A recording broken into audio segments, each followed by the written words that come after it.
भाई जैन सभी को।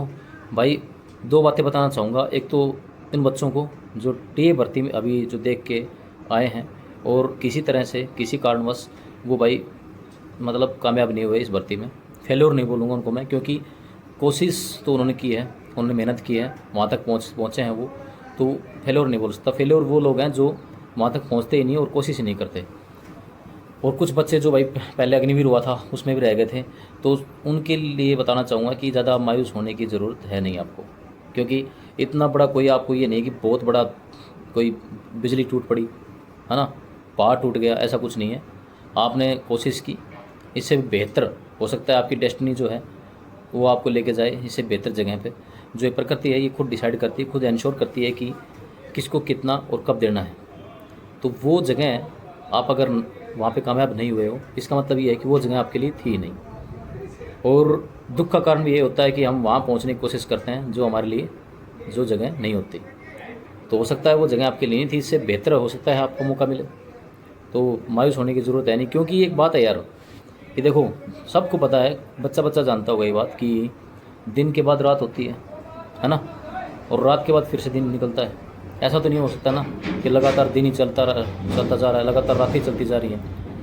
मतलब ये है कि अगर आज आपके पास छोटा सा दुख है तो इसका मतलब ये नहीं हो सकता कि आप हमेशा दुखी रहेंगे। सुख और दुख आपने सुना होगा कि पहिया है, चलता रहता है।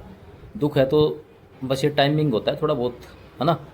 सुख भी आएगा 100%। अगर आज आप नाकामयाब हैं तो कामयाबी में मिलेगी। बस आपका मकसद ये होना चाहिए कि कर्म करते रहें। गीता का भी श्लोक है कि कर्मण्येव अधिकारस्ते माँ फलेषु कदाचन, है ना।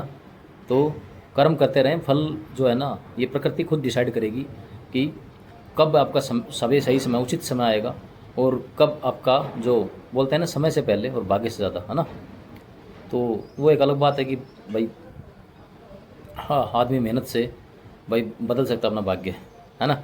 तो आप मेहनत करते रहें, ठीक है। मायूस होने की ज़रूरत नहीं, क्योंकि इतना बड़ा कुछ आपसे छूट नहीं गया कि आप सोच रहे हैं पता नहीं क्या हो गया। अग्निवीर अभी देखो, आपको पता ही है कि 4 साल के बाद आप भाई 4 साल के बाद जो आप इस तैयारी के फेज़ में हैं आज, तो वो चीज़ें वो बदल जाएंगी आपके लिए जब 4 साल के बाद आप वहाँ से निकल के आओगे, है ना।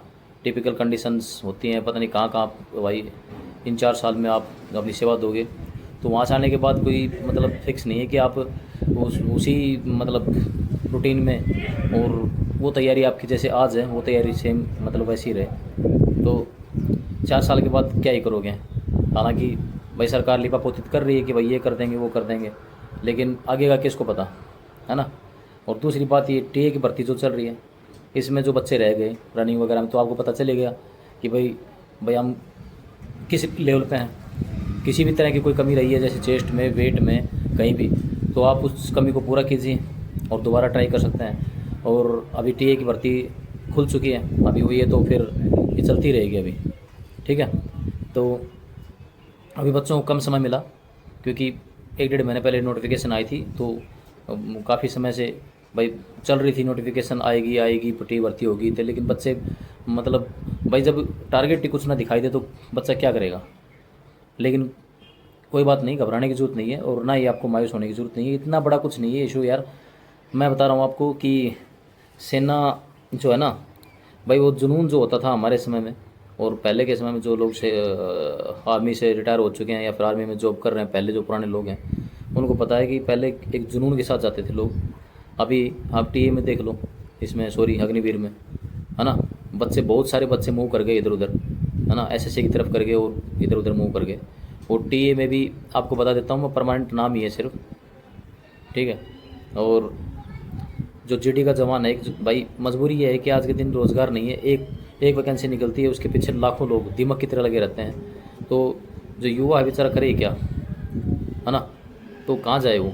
तो कोई भी कहाँ भी कहीं भी हो वैकेंसी, भारत के किसी भी कोने में हो, तो बच्चा अगर नौकरी के नाम से वहाँ जाने को तैयार हो जाता है, चाहे कुछ भी करना पड़े।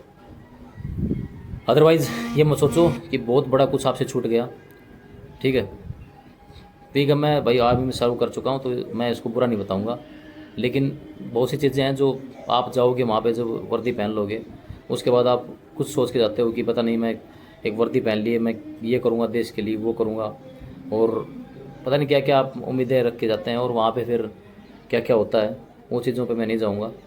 लेकिन इतना बड़ा मैं बस ये कहना चाहूँगा कि कुछ इतना ज़्यादा छूट नहीं गया आपसे, तो घबराने की ज़रूरत नहीं है। और मैं तो ये बोलूँगा भाई, जैसे हरियाणा से जो बिलोंग करते हैं लोग, अभी देखा होगा आपने कि 25,000 युवा, जो 25,000 कुछ भी हुआ मतलब कम वैकेंसी हुई, वो तो 25,000 बता रहे हैं, 15-16 हज़ार फिर भी लोग लगे हैं। तो सीटी आ रही है अभी, है ना, 2025 में सीटी की तैयारी करें। और आपको इधर उधर अपने घर से दूर जाने की ज़रूरत नहीं है, बहुत ज़्यादा दूर जाके भाई नौकरी करने की ज़रूरत नहीं है, ठीक है। तो यहीं पे आप लोकल जॉब कर सकते हैं अगर थोड़ा सा मेहनत करें तो। सीटी पास करें, उसमें और भी कुछ आपके पास चॉइसेस हैं, कुछ सरकार और भी सुविधाएं दे रही है, जैसे कि 9,000 रुपये आपको सीटी पास हो जाते हो तो देगी सरकार, थोड़ा बहुत आपसे कम लिया जाएगा। 2 साल तक के लिए वो सरकार आपको 9,000 रुपये देगी। उसके अलावा इन 2 सालों में आपके पास मौका है कि खुद को साबित करें। कुछ जैसे हरियाणा गवर्नमेंट जो है जॉब निकालती है, उसमें आप भाई अपने आप को साबित कर सकते हैं और अच्छी नौकरी ले सकते हैं, ठीक है। तो मेहनत करते रहें, मायूस होने की ज़रूरत नहीं है भाई। बस इतना बताना था आपसे कि जितने बच्चे हैं फिर से तैयारी करें आगे। भाई एसएससी के एग्ज़ाम्स हैं वो आएंगे, अभी एसएससी के एग्ज़ाम होने वाले हैं, अभी काफ़ी वैकेंसी हैं। और अभी एमईएस में भी नोटिफिकेशन आई जाएगी, एमईएस के एग्ज़ाम भी होंगे, रेलवे के एग्ज़ाम है, काफ़ी कुछ है आपके लिए, ऐसी बात नहीं है। तो बस एक ही चीज़ के पीछे ना पड़े कि रट लगा के कि हाँ बस अग्निवीर टीए आर्मी ऐसे ना पड़े। बहुत से सारी हर जगह भाई जहाँ भी आपको मौका मिलता है, बस खुद को पहले ये करें, तैयार करें, है ना, अच्छे से एग्ज़ाम की भाई तैयारी करें। और अगर आप सही हैं, अपने आप को ये सोचते हैं कि हाँ भाई मैं अब तैयार हूँ, तो ऐसा हो नहीं सकता कि भाई आपको कोई अच्छी जॉब ना मिले, आप अपना फ्यूचर सिक्योर ना कर पाएँ, ठीक है। क्योंकि दूध भाई उबलता है तो मलाई ऊपर आती है। तो अपने आप को अगर उबालोगे दूध की तरह तो मलाई भी आएगी और घी भी निकलेगा। बस ये कहना है मेरा। जय हिंद भाई।